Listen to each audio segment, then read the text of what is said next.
यदा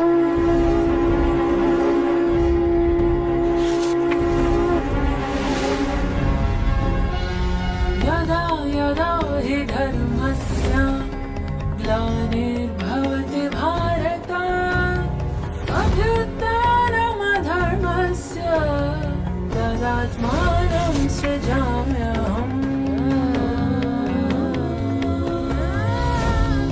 यदा यदा हि धर्मस्य ग्लानिर्भवति भारत अभ्युत्थानमधर्मस्य तदात्मानं सृजाम्यहम्.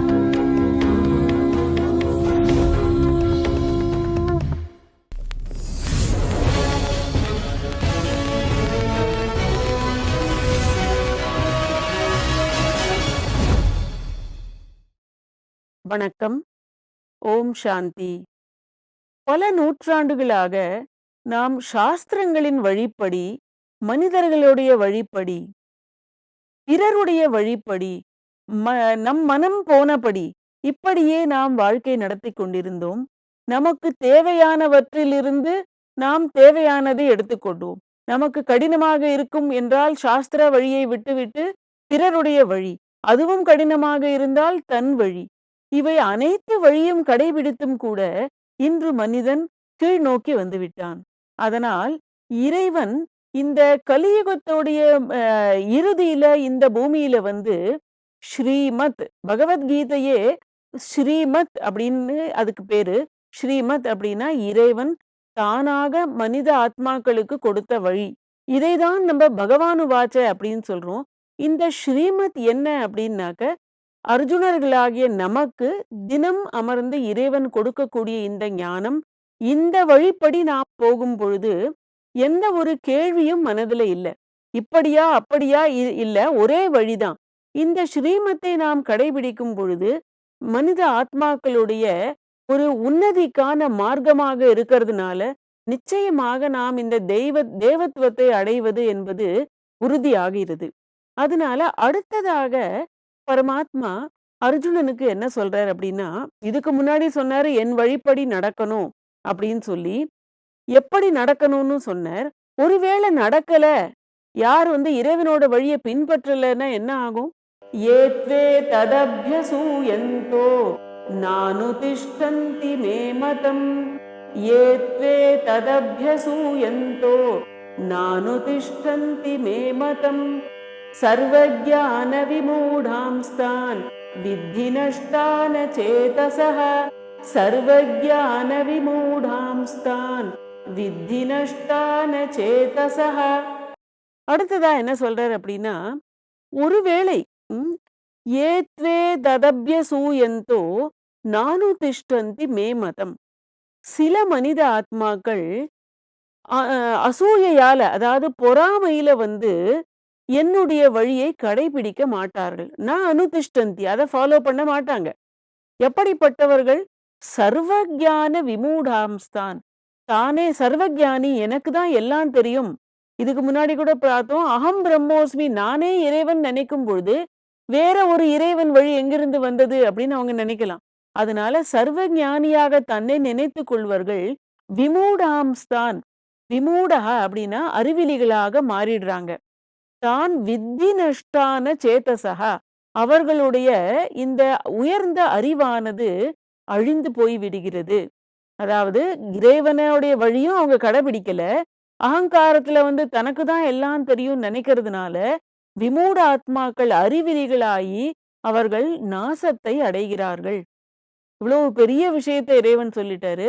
கடைபிடிக்கலையா பரவாயில்ல, நஷ்டம் யாருக்கு? எனக்கு தான். அதனால இறைவன் வழியை புறக்கணிக்க கூடியவர்கள் தங்களுடைய அழிவிற்கு தானே காரணமாயிடுறாங்க. அப்போ நம்ம பொதுவா நினைக்கிறோம், மற்றவர்கள் தான் என்னுடைய எல்லா நிலைக்கும் காரணம் அப்படின்னு சொல்லி. இங்கேயே இறைவன் கிளியரா சொல்லிடுறாரு, மனித ஆத்மாக்கள் தன் அழிவை தானே தான் தேடிக்கொள்கிறார்கள். இதுக்கு முன்னாடி சொன்னோம், இறைவன் சாபம் கோபம் ரெண்டும் கொடுக்கறதே இல்லை அப்படின்னு. அப்போ என் கர்மாவின் மூலமாக தான் நான் அழிவை நோக்கி போகிறேன். அப்ப மூடன் சர்வஞானி ரெண்டு வார்த்தையுமே இங்க யூஸ் பண்ணியிருக்காரு. நான் சர்வஞானி அப்படின்னு ஏன் மனிதன் நினைக்கிறான் அப்படின்னா, கொஞ்சம் ஞானம், அற்ப ஞானின்னு கூட பார்த்தோம். கொஞ்சம் எனக்கு ஞானம் கிடைச்சிடுது. நான் யார் அப்படிங்கிறது. ஞானத்தோடைய முழு அனுபவம் இல்ல. அந்த தாரணையும் இல்ல. ஆனா நான் என்ன நினைச்சுக்கிறேன் சர்வஞானி அப்படின்னாக்க, அப்போ அவங்க யார் ஆயிடுறாங்கன்னா, விமூட ஆத்மாவாக. அதாவது அறிவு இருக்கு. ஆனா அறிவிலிகள்னு அவங்க கூறப்படுறாங்க. ஏன்னா அவங்களால அத பிராக்டிகலா கொண்டு வர முடியல. அப்போ கர்மத்தோடைய ஆழமான ரகசியம் என்ன அப்படின்னாக்க, அதோடைய தெளிவு என்ன அப்படின்னாக்க, பணிவு ரொம்ப முக்கியம் இங்க. நான் அப்படிங்கிற ஒண்ணு வரும்பொழுது, நான் ஞானிங்கிறத கூட ஞானக் கடலான பரமாத்மாவே பணிவோடு சொல்லும் பொழுது, நாம ஏன் இதுல எனக்கு தான் எல்லாம் தெரியுன்ற ஒரு பாவத்துல வரணும்? அதனால யுத்யஸ்வ அப்படின்னு நீங்க சொல்றது என்ன அப்படின்னா, இந்த மாதிரியான மனோபாவங்களோடு நீ சண்டையிடு. போர் செய் அப்படின்னு சொன்னது, எந்த விஷயத்துல போர் செய்யணும் அப்படின்னாக்க, பொறாமை.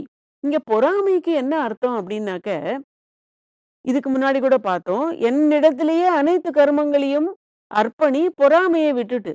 பொறாமைய விட்டுட்டு அப்படின்னா என்ன அர்த்தம்னா, இறைவன் ஏன் அவருக்கு என்ன ஒரு பேராசையா, என்கிட்டயே எல்லாத்தையும் அர்ப்பணி அப்படின்னு சொல்றாரு அப்படின்னு, இந்த விமூட ஆத்மாக்களுக்கு புத்தியில வருது. அதனால அவர் என்ன சொல்றாரு அப்படின்னா, தானே இறைவன்னு நினைக்கும் பொழுது, இவருக்கு ஏன் நான் அர்ப்பணிக்கணும் அப்படிங்கிற ஒரு மனோபாவமும் வருது. அப்ப மற்றவர்களை விட நான் என்ன தாழ்ந்தவனா அப்படின்ற மனோபாவமும் வருது. அதனால அந்த பொறாமை அப்படிங்கிற மனோபாவத்தோடு நீ யுத்தம் செய். அதனால அகம் பிரம்மோஸ்மி அப்படிங்கிற விஷயம் இங்க பொருந்தவே பொருந்தாது. இறைவன் என் எதிர்ல அமர்ந்த ஞானம் கொடுக்கும் பொழுது, நான் எப்படி இறைவனாக மாற முடியும்? பிரம்மத்துல இருக்கக்கூடிய பரமாத்மா, பிரம்மா மூலமாக பிரம்ம தத்துவத்தை பற்றிய ஞானம் நமக்கு கொடுக்கிறார். அதுல இருக்கக்கூடிய பரமாத்மாவோட ஞானமும் கிடைக்கிறது. அதனால அகம் பிரம்மோஸ்மி அப்படின்னு நாம சொல்றது, அதுக்கு ஒரு சரியான பொருள் விளங்கல இங்க. அதனால எதிர்ல இருக்கக்கூடிய பரமாத்மா கொடுக்கக்கூடிய ஸ்ரீமத், அதாவது உயர்ந்த வழியை நான் கடைபிடிக்கணும். அப்போ அர்ஜுனனுடைய அகம்பாவம் அப்படிங்கிறது எங்க வந்தது அப்படின்னா, ஆரம்பத்திலேயே நம்ம பார்த்தோம். என்னால தான் இந்த யுத்தம் நடக்குது. எனக்காக தான் இத்தனை அக்ஷோகினி சேனை தன் உயிரையே விடுறதுக்கு தயாராக எதிர்ல நிக்கிறாங்க. இப்படிப்பட்ட யுத்தத்தை நான் செஞ்சாக்க இவங்க எல்லாரும் அழிஞ்சிடுவாங்க. என்னால் அப்படிங்கிற ஒரு மனோபாவம் வந்த உடனே அவனுக்கு மனம் கலங்கி போயிடுது.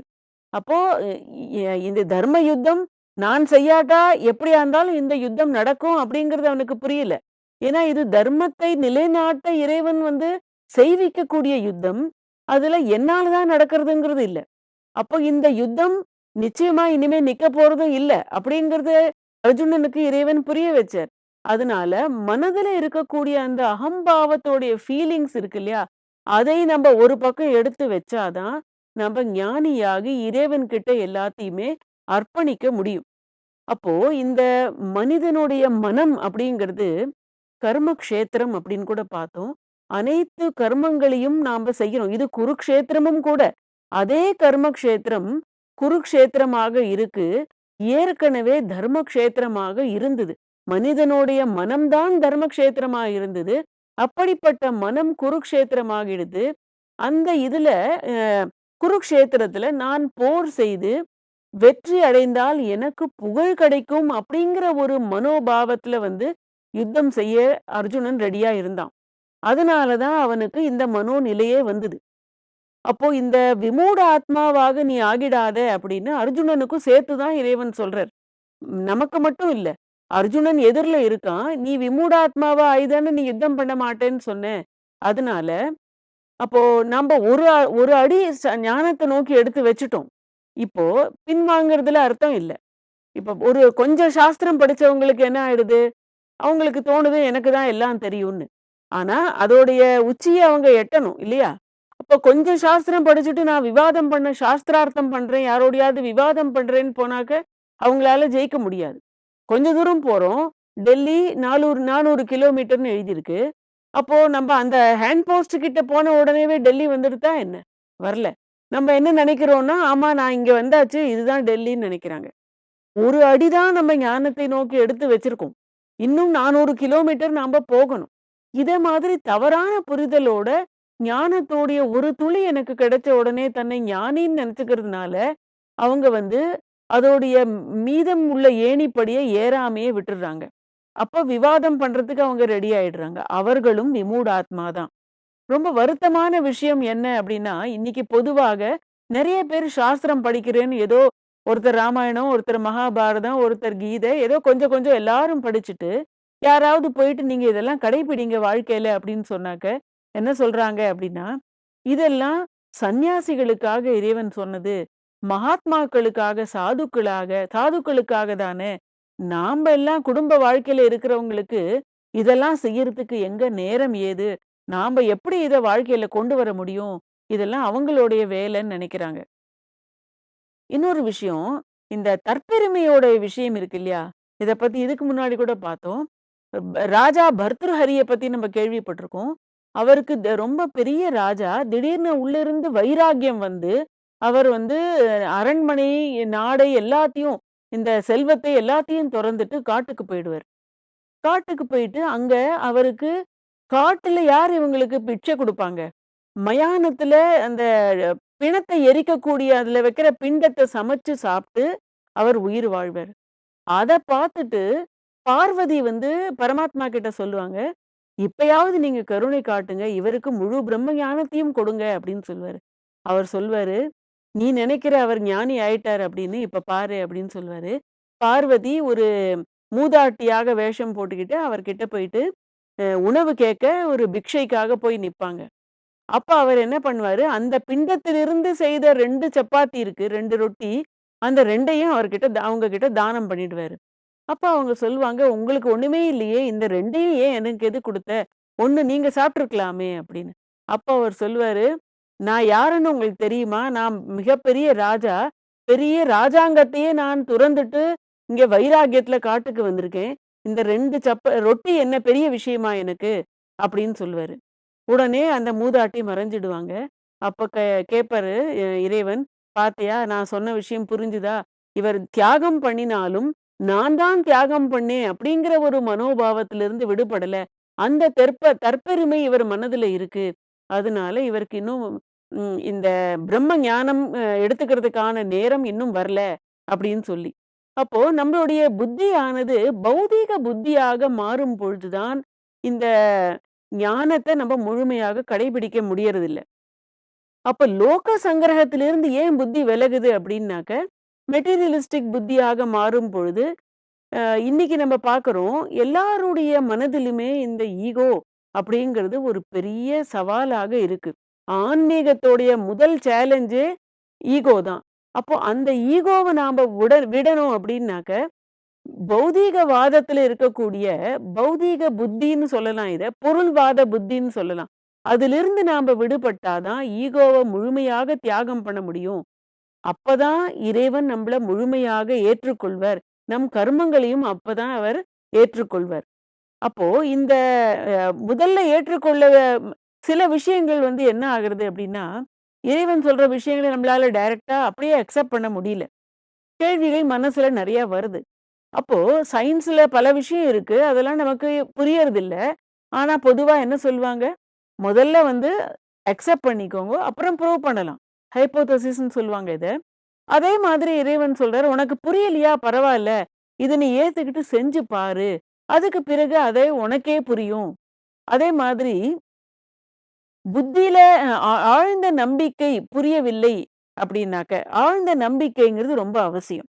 ஏன்னாக்க, நம்பிக்கை இல்ல அப்படின்னா, புத்தி வந்து முதல்லயே ரிஜெக்ட் பண்ணிடும். அப்போ அ ஃபர்ஸ்ட் சாய்ஸ் அப்படின்னு சொல்றோம் இல்லையா? பரமாத்மா நமக்கு கொடுக்கக்கூடிய இந்த ஞானத்துல, அ இதுதான் எனக்கு இதை என்னால கடைபிடிக்க முடியும். இது எனக்கு முதல் சாய்ஸ். இது கிடையாது அப்படின்னு யாரும் அதை சொல்லவே முடியாது. ஞானம் ஞானம் தான். அது சொல்லக்கூடிய விஷயம் ஒண்ணுதான். அதுல எனக்கு சாய்ஸ் இதுதான், இது இல்ல அப்படிங்கிறது எதுவுமே சொல்லவே முடியாது. அப்போ நம்ம ஏற்கனவே பார்த்தோம். நமக்கு பகுத்தறிவை உபயோகப்படுத்தி இந்த ஞான மார்க்கத்துல நாம முன்னேற முடியாது. நமக்கு உள்ள பாவனையும் தேவை, அக்செப்டன்ஸும் தேவை. இது 2ம் இருந்ததுன்னா, இறைவன் கிட்ட எனக்கு வேற ஒரு மனோபாவம் இல்லாமல், கம்ப்ளீட்டா அவர் கொடுக்கிற ஞானத்தை ஸ்ரீமத் அப்படின்னு பார்த்தோம். அதை நாம ஈஸியாக அக்செப்ட் பண்ணி ஏற்றுக்கொண்டு வாழ்க்கையில கடைபிடிக்க சகஜமாக இருக்கும் இது. ஓம் சாந்தி.